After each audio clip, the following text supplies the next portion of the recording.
Olá, meus amores, tudo bem com vocês?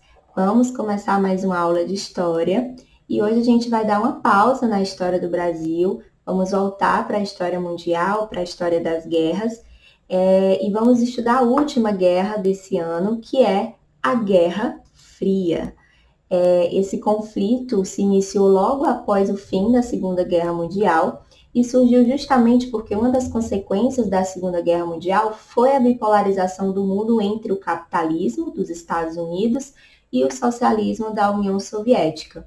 Esse termo Guerra Fria vem porque durante todo o conflito não houve confronto direto entre os Estados Unidos e a União Soviética, né? Onde a disputa ficou no campo ideológico, cultural, político, militar, enfim. Então, vamos ver como se deu essa guerra que durou tantos anos e que marcou a história mundial com essa disputa entre o socialismo e o capitalismo.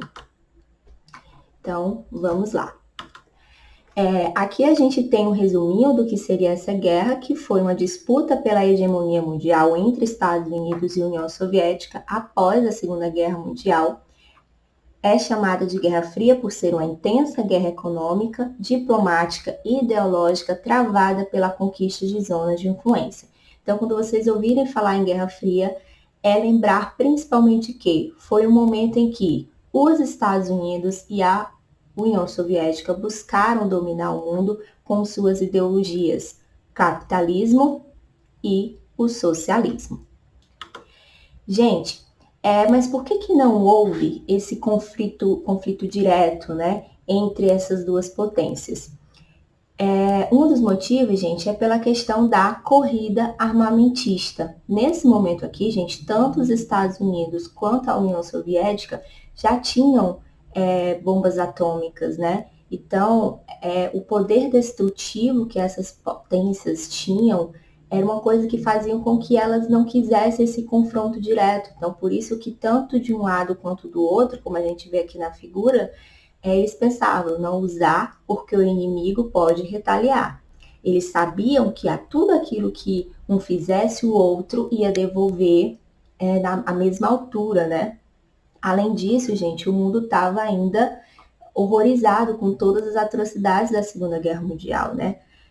Com as bombas atômicas de Hiroshima e Nagasaki, o mundo inteiro não queria tão cedo presenciar um novo conflito mundial, uma terceira guerra mundial. Então, por todos esses motivos, pela corrida armamentista, pelo poder bélico entre as duas potências a nível de bombas, né, de destruição total, é que não houve esse confronto direto entre os Estados Unidos e a União Soviética.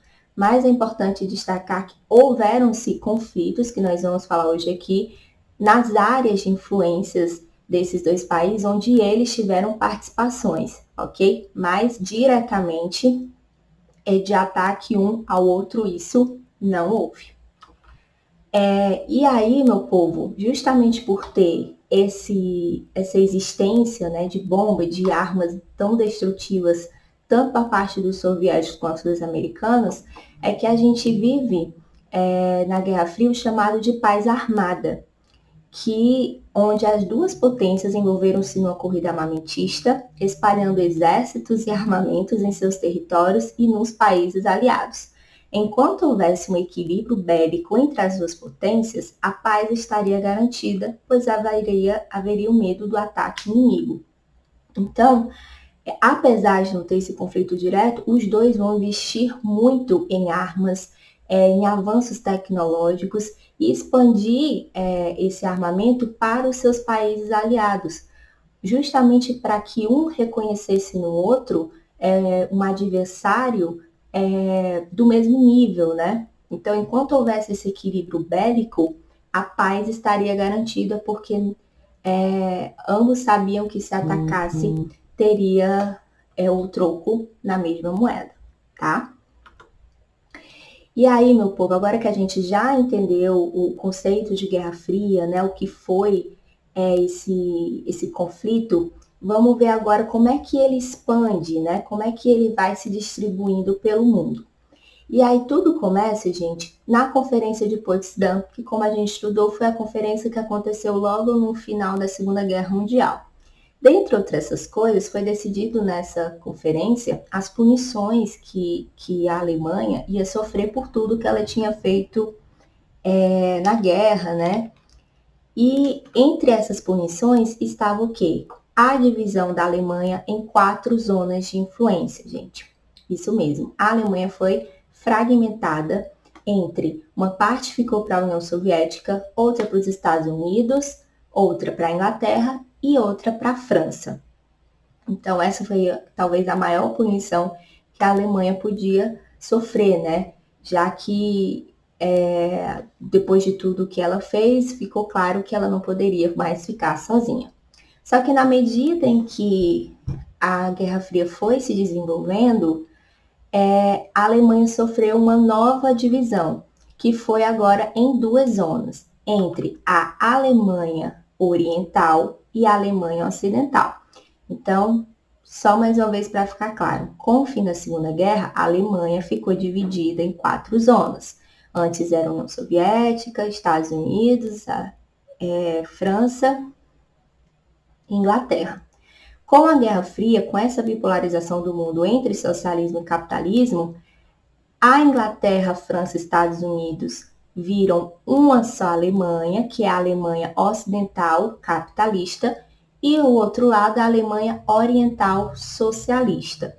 A Alemanha Oriental ficou desse lado aqui, gente, porque está próximo ao quê? Ao leste europeu, que foi, nesse momento, já era tudo socialista também. Nós vimos que uma consequência da Segunda Guerra foi o quê?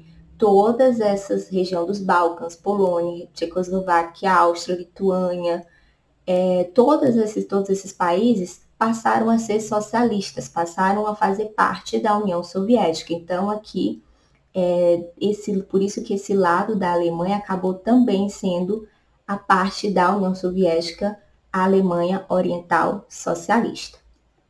Só que o que vai acontecer, gente? O lado da Alemanha Ocidental, ela vai se desenvolver bem mais do que a Alemanha Oriental. Com aqui o capitalismo, né, com a liberdade econômica, aqui o que vai acontecer? Vai chegar muito capital estrangeiro, o mercado era aberto, então aqui a gente vai ter muita geração de emprego, as pessoas vão ter um poder aquisitivo muito maior do que a Alemanha Oriental. Enquanto aqui a gente vai ter o que? Muito desemprego. Essa parte da Alemanha sofria bastante com o autoritarismo por parte dos soviéticos. Então era uma situação muito difícil, né, que eles viviam aqui. Já era difícil pela própria divisão que o país sofreu. E ainda mais passando por desemprego, né, numa situação onde muitos estavam passando fome, viviam na miséria. E o pior, vendo que os seus vizinhos estavam se desenvolvendo economicamente, as pessoas estavam vivendo muito melhor do que eles.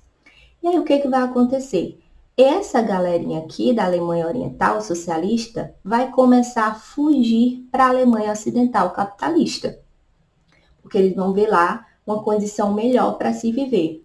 E quando os soviéticos descobriram que a galera da Alemanha Oriental estava fugindo para a Alemanha Ocidental, resolveu acabar com o problema de que maneira? Criando um muro, né? O famoso Muro de Berlim, onde ele foi construído dividindo toda essa parte aqui, que separava a Alemanha Ocidental da Alemanha Oriental. Esse muro, gente, ele foi o grande símbolo da Guerra Fria, justamente porque ele era ali de forma física, concreta, palpável, a divisão, né, representava a divisão ali de maneira muito concreta do socialismo, do capitalismo, né? Então imaginem vocês estarem aqui de repente construírem um muro enorme dividindo, no caso ali, um país que até então era unificado, né? É realmente o símbolo da segregação. E aí esse muro, gente, ele tinha 155 quilômetros de extensão, ou seja, ele era enorme, 127 quilômetros de arames elétricos e 302 torres, né, que serviam para estar fiscalizando, vigiando tudo o que acontecia. E ali qualquer pessoa que tentasse escalar o muro, passar para o outro lado, era preso, morto, enfim, esse muro foi reforçado várias vezes, né? E tudo isso para tentar impedir que a galera da Alemanha Oriental continuassem migrando para o lado ocidental, para o lado capitalista, né? O muro começou a ser construído em 13 de agosto de 61 e não respeitou casas, prédios ou ruas, né, gente? Ele foi construindo com o destino realmente de separar definitivamente os dois setores, o oriental do ocidental, ok? Gente, para além desse muro físico que era o Muro de Berlim, outro símbolo muito importante da Guerra Fria é a chamada Cortina de Ferro. A Cortina de Ferro, gente, foi essa nomenclatura foi criada pelo Churchill. Logo quando a Guerra Fria começou, ele disse que uma cortina de ferro se descia sobre o mundo, né? A cortina, ela existe para dividir, de ferro, que é porque é intransponível, ela não se move.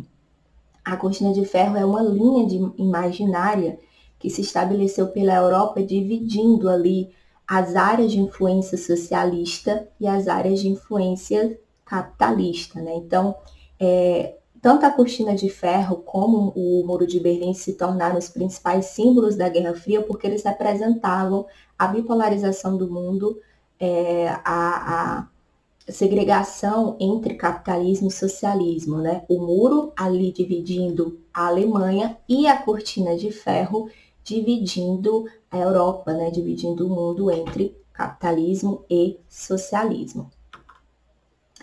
Muito bem, meu povo. Como eu falei para vocês logo no iniciozinho do vídeo, a Guerra Fria, ela não teve um confronto direto entre os Estados Unidos e a União Soviética, por isso o termo fria. Porém, tudo quanto eles podiam disputar em mostrar para o mundo que eram melhor do que o outro, eram melhor preparados do que o outro, eles faziam. E aí isso eles vão disputar em várias áreas, no campo da política, da cultura, enfim. Então a gente vai iniciar com o campo da política, né? O que cada um vai fazer. Os Estados Unidos, gente, eles criam inicialmente a doutrina Truman, né? Na verdade, é a partir dela que tudo isso começa, todo esse desenrolar da Guerra Fria. Isso porque o presidente Truman, ele tinha praticamente assim, ele era o presidente dos Estados Unidos e ele tinha praticamente assim como missão de vida acabar com o socialismo no mundo. E aí ele cria essa doutrina onde estava proibido o comunismo nos Estados Unidos e, portanto, deveriam ser perseguidos, deveriam ser exterminados. E aí, dentro dessa política Truman, ele cria o marcatismo, que era justamente a perseguição aos comunistas, até conhecido como a Operação Caça às Bruxas. E essa perseguição não ia se dar apenas nos Estados Unidos, mas nos países que se aliassem aos Estados Unidos nessa Guerra Fria, né? Então, todos os países capitalistas que apoiassem os Estados Unidos deveriam combater o comunismo em seus territórios. E aí, para combate ao marcatismo, a essa doutrina Truman, a União Soviética cria o Cominform, que era uma política de aliança que a União Soviética fez com outros países que aderissem ao socialismo de defesa do comunismo, né? De tentar expandir, de combater ao marcatismo, essa perseguição que os Estados Unidos estavam fazendo não só no território americano, mas por todo o mundo. Então, tanto a doutrina Truman como a Cominform foram políticas desenvolvidas pelas duas potências para difundir os Estados Unidos, acabar com o comunismo, perseguir o comunismo, e a Cominform para tentar se defender dessa perseguição sofrida pelo marcatismo, pela doutrina Truman, tá? Ainda sobre o marcatismo, né, a gente é conhecido também como a Operação Caça às Bruxas, ou seja, perseguição aos comunistas.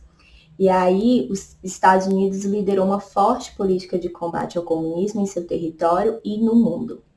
usando o cinema, a televisão, os jornais, as propagandas e até mesmo as histórias em quadrinhos, divulgou uma campanha valorizando o American Way of Life. Vários cidadãos americanos foram presos ou marginalizados por defenderem ideias próximas ao socialismo. O marcatismo, comandado pelo senador republicano Joseph McCarthy, perseguiu muitas pessoas nos Estados Unidos. Essa ideologia também chegava aos países aliados dos Estados Unidos como uma forma de identificar o socialismo como tudo o que havia de ruim no planeta. É por essas e por outras, gente, que a gente consegue entender por que o comunismo era tão demonizado no mundo, inclusive no Brasil, né? Por que as pessoas temiam tanto o comunismo, achavam que eles eram, assim, iam destruir tudo? Porque essa política do marcatismo, ela utilizava de propagandas, de filmes, de histórias em quadrinho, tudo que podiam para colocar o comunismo como algo ruim, como algo destrutivo, algo que deveria ser combatido. Então, por todo o mundo por onde a ideia capitalista passava, se demonizava o comunismo e colocava como inimigo que deveria ser combatido, né? Então, a ideia não era só implantar o capitalismo nos países, difundir o capitalismo, mas principalmente acabar com o socialismo. Enquanto isso, na União Soviética, não foi diferente, né?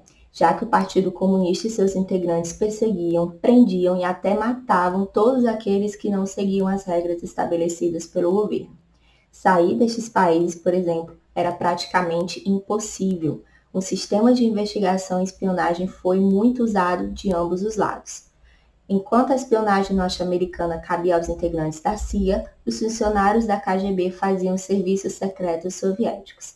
Então, se os Estados Unidos vai fazer uma perseguição super violenta aos comunistas pelo mundo, a União Soviética também, com seu autoritarismo, com a falta de liberdade, vai perseguir muito todos aqueles que queriam deixar de socialistas ou que defendiam o capitalismo. Então, a violência, o radicalismo, a repressão a gente vai ver tanto do lado capitalista como do lado socialista.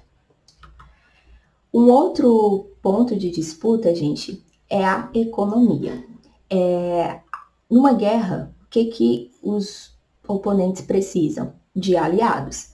Então, eles vão criar planos econômicos onde eles pudessem ter aliados nessa disputa entre essas duas ideologias. Os Estados Unidos primeiro vão criar o Plano Marshall. O que é isso, gente? Esse plano fornecia uma ajuda financeira, empréstimos àqueles países que aderissem ao capitalismo, que apoiassem os Estados Unidos e que estavam em crise econômica decorrente aí da Segunda Guerra Mundial. Só que os Estados Unidos não faziam isso de graça, né, gente? Aqueles países que faziam parte do Plano Marshall, além de combater o comunismo dentro do seu território, eles também eram obrigados a receber as empresas americanas nos seus países, né? E aí, dessa maneira, o dinheiro meio que voltava para os cofres americanos, né? Então, isso, por exemplo, quem participou desse Plano Marshall foi o Brasil. No governo de Juscelino Kubitschek, foi o momento em que o Brasil abriu as portas para o capital americano, né, para as empresas americanas, e aconteceu aquilo que Vargas mais temia, né? Como defensor do nacionalismo, ele dizia que essas empresas estrangeiras, o dinheiro não ficava no Brasil, ia para o seu país de origem, e era o que acontecia com as empresas americanas. Então, muitos países se beneficiaram do Plano Marshall, sim, conseguiram aí recuperar sua economia, mas isso teve um preço. O preço foi combater o comunismo e, claro, enriquecer ainda mais as empresas americanas. E dessa forma, os Estados Unidos conseguiu vários países aliados que aderissem ao capitalismo e combatessem o comunismo. Já a União Soviética também cria um plano econômico com o mesmo objetivo, que é o Comecon. Ela também fornecia ajuda financeira, recuperava a economia daqueles países que aderissem ao socialismo. Então, a gente vai vendo que há um equilíbrio não só bélico entre as duas potências, mas também nos órgãos criados, nos planos econômicos, nos planos políticos, tá? Então, na economia, a gente tem o plano Marshall dos Estados Unidos e do lado da União Soviética, o Comecon. Qual era o objetivo desses planos econômicos? Fornecer ajuda a países em troca de apoio às suas ideologias. Outro ponto muito importante, gente, são os blocos militares que vão surgir na Guerra Fria. A gente tem aqui, do lado dos Estados Unidos, a OTAN, Organização do Tratado do Atlântico Norte, que surgiu em abril de 1949 e era liderada pelos Estados Unidos e tinha suas bases nos países membros, principalmente na Europa Ocidental. Quem é que fazia parte dessa organização, gente? Estados Unidos, Canadá, Itália, Inglaterra, Alemanha Ocidental, França, Suécia, Espanha, Bélgica, Holanda, Dinamarca, Áustria e Grécia, tá? Para que serviam esses blocos militares, gente? Esses blocos militares eram justamente para nos países aliados se ter o combate ao comunismo, estar sempre a serviço ali da defesa desses países às invasões soviéticas e no possível confronto direto, né, numa possível Terceira Guerra Mundial, seriam esses blocos militares que estariam à frente. No mesmo sentido, cria-se também na União Soviética um bloco militar chamado o Pacto de Varsóvia, que era comandado pela União Soviética e defendia militarmente os países socialistas. Faziam parte do Pacto de Varsóvia a União Soviética, Cuba, China, Coreia do Norte, Romênia, Alemanha Oriental, Albânia, Tchecoslováquia e Polônia. Então, assim como a OTAN tinha ali os seus aliados, suas alianças militares para combater o comunismo, a União Soviética também tinha um Pacto de Varsóvia, que era o seu bloco militar, que era responsável por se defender desses ataques, dos avanços capitalistas e também ajudar a conquistar mais territórios e implantar o socialismo. Então, de blocos militares, nós temos OTAN dos Estados Unidos, Pacto de Varsóvia da União Soviética. E ainda, né, nesse campo de disputas, a gente tem a criação dos serviços de inteligência, onde do lado dos Estados Unidos a gente vai ter a criação da CIA e da União Soviética, a KGB. Esses serviços de inteligência, gente, na verdade eram serviços de espionagem que eles faziam para obter informações do que os Estados Unidos estavam fazendo, de que armas eles estavam produzindo, se eles estavam colocando mísseis em algum lugar, enfim, tudo aquilo que eles pudessem descobrir para se beneficiar dessa informação e se proteger e de até criar uma reação, algo contra, eles faziam. Tanto haviam investigações de espionagem dentro das áreas dos Estados Unidos, dentro da área da União Soviética, como haviam pessoas espionando as áreas de influência dos Estados Unidos.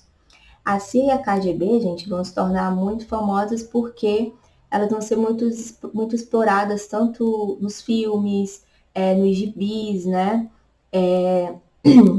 Então, esses serviços de inteligência foi outro ponto de destaque nesse processo da Guerra Fria.